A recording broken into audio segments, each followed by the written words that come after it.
Voilà, chers amis, aujourd'hui nous abordons le dernier sacrement qui ne peut être donné que par les prêtres, par ceux qui ont reçu la grâce du sacerdoce. Vous voyez, d'une certaine manière, il y a une espèce de lien logique entre le fait que l'Eucharistie est donnée à l'Église et confiée dans le ministère particulier des prêtres, et qui fait que pour vivre de cette Eucharistie, eh bien, nous sommes équipés d'un certain nombre de sacrements.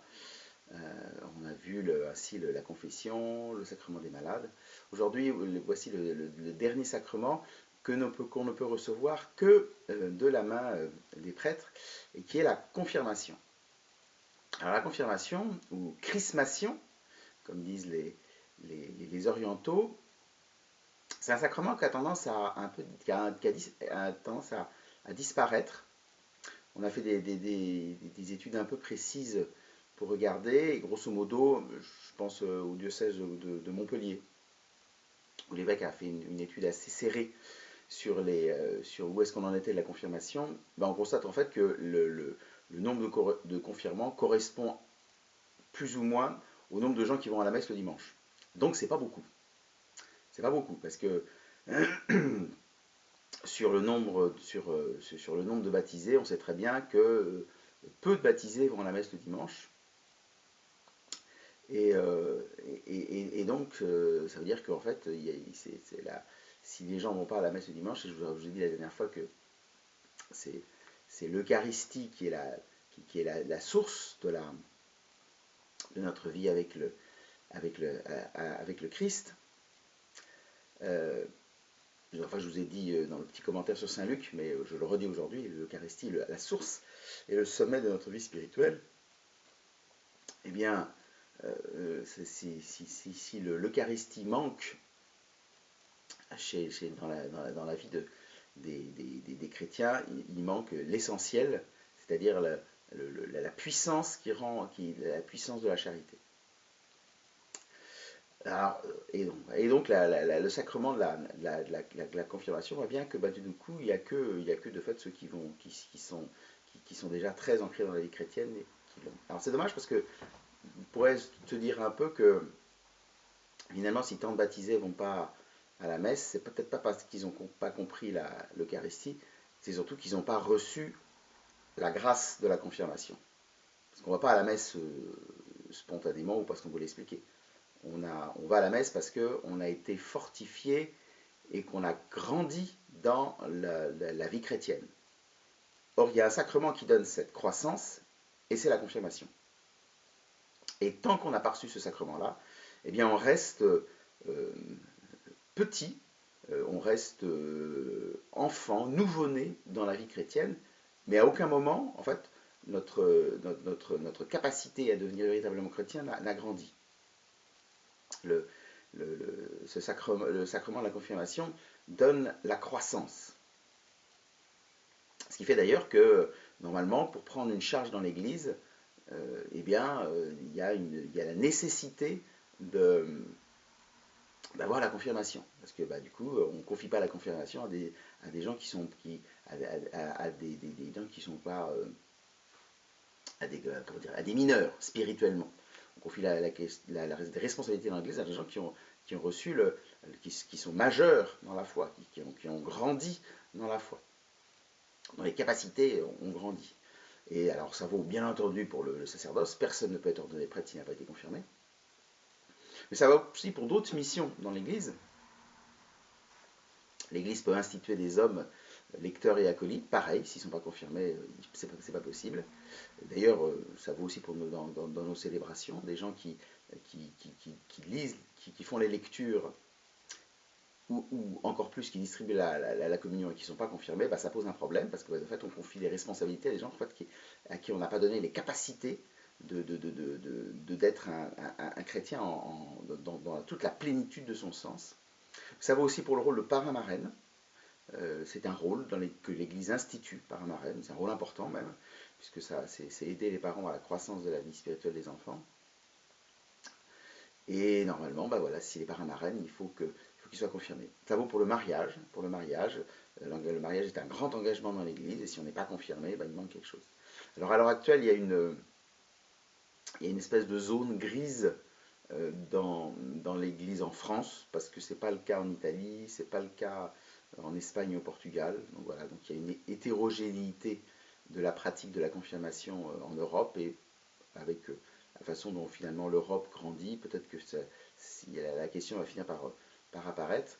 Mais en tout cas en France, pour des raisons pastorales, on a arrêté d'exiger la confirmation pour, pour prendre une charge dans l'Église, sauf bien entendu pour les charges pour le sacerdoce. Là, il ne peut pas en être, il ne peut pas en être autrement. Mais il y a un manque là. Alors c'est dommage parce que la confirmation est un sacrement qui développe la vie chrétienne. Il y a, dans, il y a, il y a Saint Paul dit dans une de ses lettres, personne ne peut dire que Jésus-Christ est le Seigneur s'il n'a pas reçu l'Esprit Saint. Personne ne peut vraiment pleinement confesser la foi, être témoin du Christ, s'il n'a pas reçu l'Esprit Saint. Et c'est ce que fait la confirmation. Non pas que la confirmation donne l'Esprit Saint nous le verrons demain, nous le recevons au jour de notre baptême, mais la puissance de l'Esprit Saint ne s'est pas déployée. L'Esprit Saint n'a pas pu prendre toute sa place dans notre vie. Et donc j'encourage tous ceux qui n'ont pas été confirmés de venir me voir tout de suite, enfin tout de suite, dès que le confinement sera fini, pour recevoir le sacrement de la confirmation, parce que ça ne peut plus attendre. Et j'encourage les parents à très sérieusement prendre en charge la croissance de leur enfant, voilà, et donc de pouvoir tout faire pour qu'ils reçoivent le sacrement de la confirmation. C'est la responsabilité des parents est d'aider les enfants qui leur sont confiés à devenir des adultes qui peuvent se débrouiller dans la vie. Alors on le fait en donnant l'éducation, en les inscrivant à l'école, etc. Il y a plein de choses qui se font. Voilà, l'objectif, je dis souvent ça aux parents, l'objectif de l'éducation à la maison des enfants, c'est qu'ils quittent la maison un jour. C'est ça le but de l'éducation, c'est qu'un jour ils soient autonomes et qu'ils puissent prendre leur vie en main. Et bien, s'il n'y a pas la confirmation, leur baptême ne va pas leur servir à grand chose, parce qu'il ne va jamais pouvoir être efficace ce baptême, il ne va jamais pouvoir se déployer. Et donc ils ont besoin de ça. Et la confirmation, c'est le grand sacrement qui les aide à ça. Et qui les aide à vivre de l'Eucharistie. Là aussi, la confirmation nous donne une capacité à utiliser l'Eucharistie pour pouvoir en vivre pleinement. Et d'ailleurs, la grande tradition de l'Église, ça a toujours été qu'on reçoit le baptême, puis la confirmation, puis l'Eucharistie. Pour des raisons pastorales qui sont liées au fait qu'en Occident, on a très longtemps lié la confirmation avec la puissance de l'évêque. Alors du coup on a décalé parce que l'évêque il peut pas être là tout le temps, il ne peut pas venir dans toutes les paroisses pour donner la confirmation avant la première communion, ça va être très compliqué. Donc on a donné la première communion et puis après ça l'évêque quand il passait, il confirmait Mais ça c'était avant le concile. Mais là à l'heure actuelle on se rend compte que du coup finalement le rôle de l'évêque qui vient confirmer c'est de moins en moins vrai. Il y a beaucoup de gens qui n'ont pas été confirmés par un évêque. Ça ne change rien, parce que la confirmation n'est pas liée au pouvoir de l'évêque. Le pouvoir de l'évêque, c'est de faire des prêtres. Moi, je peux confirmer, et je confirme d'ailleurs, et s'il plaît à Dieu, quand nous sortirons du confinement lors de la Pentecôte, je donnerai la confirmation. Donc, ce n'est pas lié au pouvoir de l'évêque. D'ailleurs, en Orient, les prêtres donnent la confirmation. On ne fait pas venir l'évêque. Donc, en Occident, on a longtemps tenu ça au rôle de l'évêque.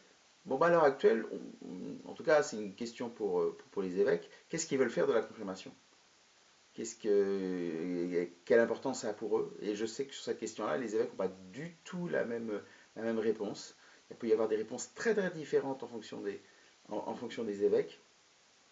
Donc, prions pour que les évêques finissent par faire émerger une pastorale commune de la confirmation pour éviter que ce sacrement ne finisse pas par disparaître et que finalement on ne le donne il ne serait reçu que pour des gens qui finalement sont déjà très très très très intégrés dans une vie chrétienne, ou pour les gens qui demandent à devenir prêtres, ce serait un peu dommage. Donc le sacrement de la confirmation est un sacrement discret parce qu'il est lié à l'Esprit Saint. L'Esprit Saint, il ne travaille pas pour lui, il travaille pour le Père et le Fils. Et donc, en fait, on voit son action après coup. C'est après coup que l'Esprit Saint se rend présent. Et donc c'est pour ça que la confirmation, de fait, est la confirmation, un travail pour le baptême et l'Eucharistie. Pour que notre baptême se déploie, pour que l'Esprit Saint reçu au jour de notre baptême se déploie, et travaille pour l'Eucharistie, pour que, à chaque fois que nous recevons l'Eucharistie, cette Eucharistie produise des fruits d'amour et de conversion en nous. Donc en fait, la confirmation est comme l'Esprit Saint discrète dans notre vie spirituelle, discret mais essentiel. C'est le sacrement qui opère la croissance, et je vous le dis, et ça se voit assez facilement, on voit très très bien qui a reçu sa confirmation, qui l'a pas reçu, parce qu'on voit très très bien si la vie spirituelle a grandi, ou si en fait elle s'est arrêtée et puis elle n'arrive pas à atteindre une taille adulte. Voilà pour ce sacrement un peu méconnu et qui termine les sacrements qui ne sont donnés que au travers du ministère des prêtres. Voilà, demain et après-demain, nous verrons les deux derniers sacrements qui ne sont pas liés directement à l'autorité du sacerdoce, qui sont d'une certaine manière liés à l'Église elle-même, mais à l'Église comme baptisée, comme chacun d'entre nous, baptisé dans le Christ, vivant de la grâce du Christ. Voilà, chers amis, que le Seigneur Tout-Puissant vous bénisse. Voilà, allez dans la paix du Christ. Alléluia. Rendez grâce à Dieu. Alléluia. Le Christ est ressuscité, il est vraiment ressuscité.